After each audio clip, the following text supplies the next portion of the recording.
माँ के आंसू। राधा बहन का इकलौता बेटा अमेरिका में रहता था।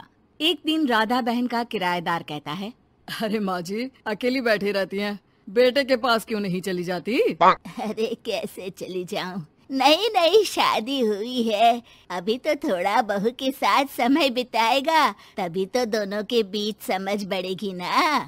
अरे कैसी बात कर रही हैं माँ जी, समझ बढ़ाने के लिए 5 साल काफी होते हैं। 5 साल की शादी को कोई नई शादी नहीं कहता।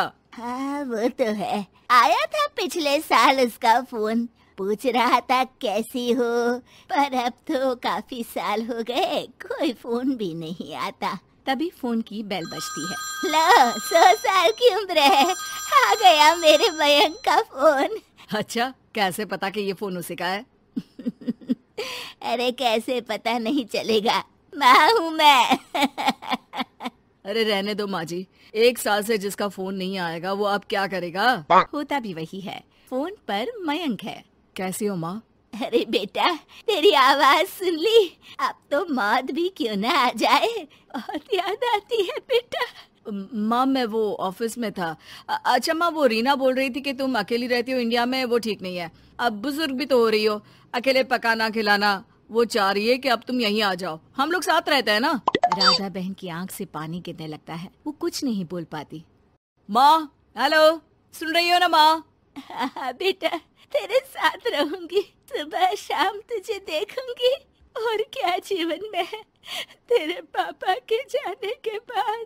तभी बीच में बेटा माँ को रोक देता है। हाँ हाँ ठीक है माँ, तो मैं आता हूँ अगले हफ्ते तुम्हें लेने के लिए। राधा बहन को तो मानो बुढ़ापे में किसी ने पंख दे दिए हो, उड़ी जा रही थी पूरे मोहल्ले में। अरे वो मयंक आ रहा है, अब तो अमेरिका जा रही हूँ मैं, वहीं रहूंगी।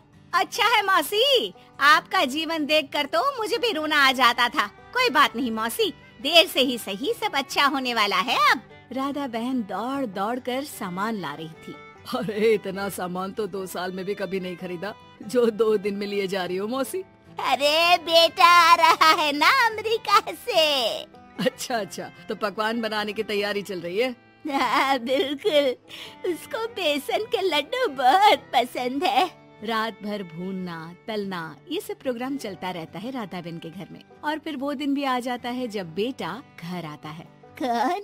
माँ मैं मयंक, ये घर का क्या हाल बना रखा है, न सफाई न धुलाई, कैसा लग रहा है ये घर? घर तो ऐसा ही था बेटा, हमेशा से, बस तू थोड़ा कमजोर लग रहा है। क्या हुआ बेटा?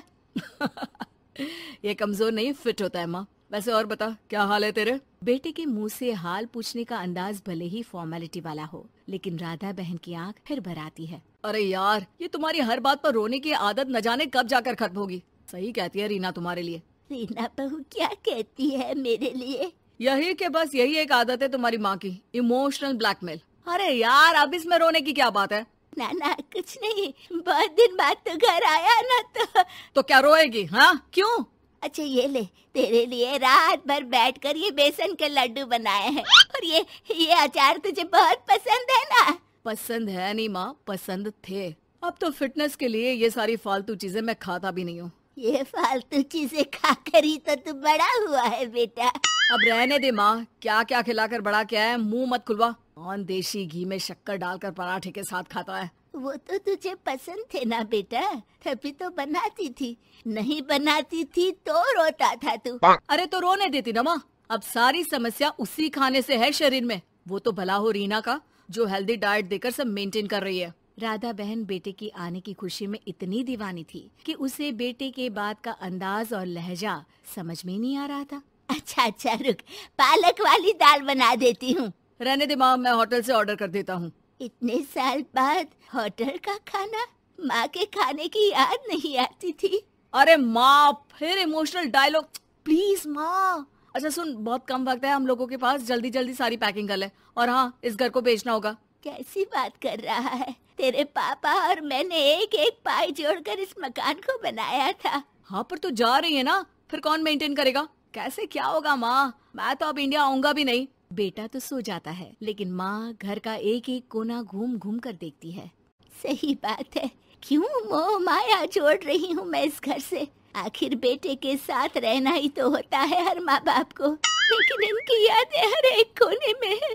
खैर, औने पौने दामों में घर को बेच बेटा और माँ एयरपोर्ट के लिए रवाना हो जाते हैं। माँ यहीं बैठ, मैं अभी आया। नहीं नहीं बेटा, मैं साथ रहूंगी, पहली दफा आ रही हूँ ना। अरे माँ, टिकट, बोर्डिंग, सामान, चेक इन, 10 काम है, करके आ रहा हूँ ना। ठीक है, जल्दी आ जाना, यहाँ घबराहट होती रहेगी। बेटा माँ को समझाकर चला जाता है। माँ बैठी रह जाती है लेकिन बेटा आता ही नहीं। एयरपोर्ट के लोग बताते हैं कि इस नाम का लड़का तो कब का अमेरिका की फ्लाइट लेकर उड़ चुका है। माँ किसी तरह अपने बीके हुए मकान में ही आ जाती है। मुझे कुछ दिन रहने दो, पता नहीं क्या हुआ, हो सकता है कोई मजबूरी हो बेटे की।